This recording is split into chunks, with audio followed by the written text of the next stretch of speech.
This is Talk the Home of Common Sense. 11:52 is the time. Let's talk policing. Talked about it a lot lately, but perhaps in a different context. Let's speak to Mike Neville. He's a former Metropolitan Police Detective, Chief Inspector. Good morning to you.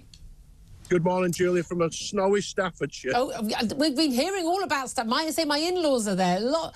That is, yes, I can see it. I was definitely looking. So, well, thank you for standing outside. I hope we're not going to get you too cold. Though I think you look like you're a robust man. You can handle it. Lots to talk about on the policing front. First of all, we've got the Home Secretary Yvette Cooper right now. I think this morning, no one's paying attention to it, to be fair. She is saying that she's announcing an extra £500 million for neighbourhood policing. She says there's a fundamental reset in the relationship between the public and the police, bringing back trust. But she also is talking about sort of trying to bring all the police forces together. I think it's 43 different police forces. She wants to have some looking at centralised IT, centralised forensic labs, having a little bit more of coherent, joined-up thinking. Would you welcome that? Well, I suppose it looks like common sense, doesn't it? If you look at the police forces as they developed, there was about 200 until the 60s and 70s. Now you've got 43, but there's a lot of waste, buying different uniforms and cars and things like that. But then you look at the experience of Police Scotland, and that's not gone very well at all. All the different police forces in Scotland were joined together. And what people fear, of course, is if you're in, say, Cheshire and you get joined up with Merseyside and Manchester, all the resources will be drained away to deal with problems in central Manchester. Because the focus is going to be on a Saturday night in Manchester rather than rural crime in Cheshire. Yeah. And neighbourhood policing. I was a beat bobby in right near the Oval Cricket Ground, a really rough area of Clapham and Stotwell. But they try and make it all too complicated in the sense that I was ruthless with criminals. I had fights with drug dealers. I had a wall dedicated to my name saying I was all sorts of wicked things.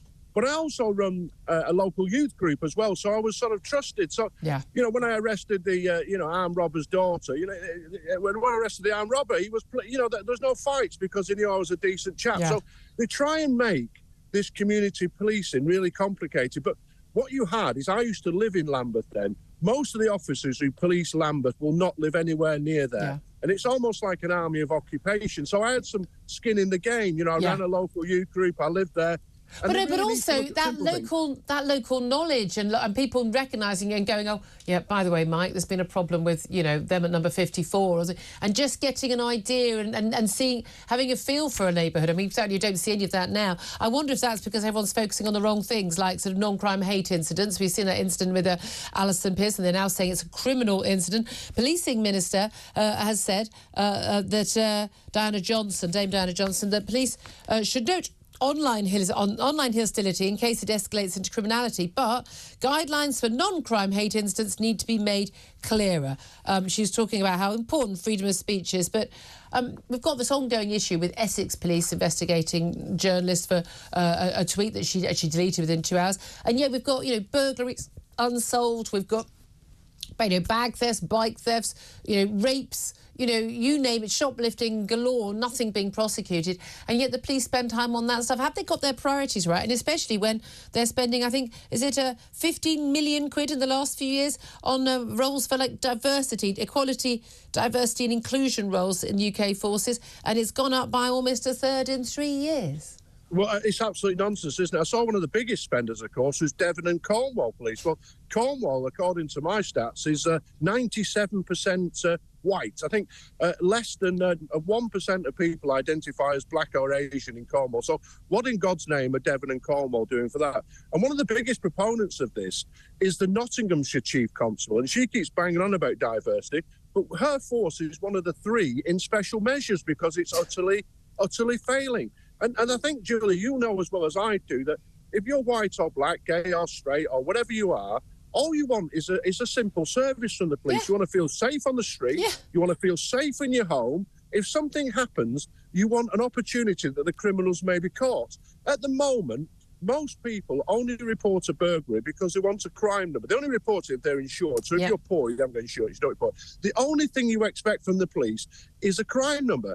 In times past, you might expect that the police might arrest the burglar and may get your things back. But You no and your mad ideas. Hey, listen, Mike, I'm 5.5 months since my bag was stolen.